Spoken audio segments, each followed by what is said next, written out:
20 firefighters from the U.S. arrived here in Bega on Monday, where they're staged at the NSW Rural Fire Service Building.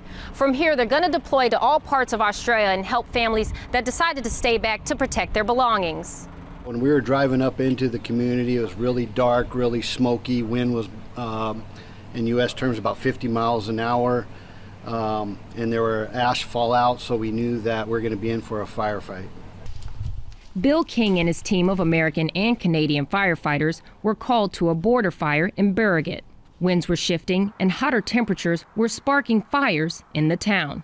They were relieved that we were there, obviously, with the amount of engines we had and the support we had, but obviously they were nervous just seeing the gray sky and the ash falling out, and they were obviously pretty nervous. King left his family in Colorado to become Operations Section Chief for Group 4 here in Australia. He coordinates resources like machinery, protective clothing, and food for each deployment. And I see you have a bunch of boxes of baked beans. You can't go anywhere without the baked beans. That's right. We have plenty of food we want to take out there. We don't always get delivered food, but we always want to put in our packs extra food in case we're out for multiple days at a time.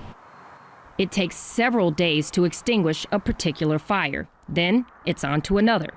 It's grueling work, but King says it's important to be in Australia to help, even if it meant leaving his 3-month-old newborn, Shayla, back home. You can see her there smiling, and a couple of toys she just received, and she's just a very happy baby. The Australians have helped us, and actually us and the community that I live in previously, multiple times in the past. So definitely wanted to come and repay the favor and help them in their time of need. Others in Group 4, like Renee Flanagan from Utah, say it's just as important to be a shoulder to lean on for their Australian counterparts. I think the main thing is just listening. A lot of the folks that are working here today even and have been personally impacted. Either their properties or their families have been impacted.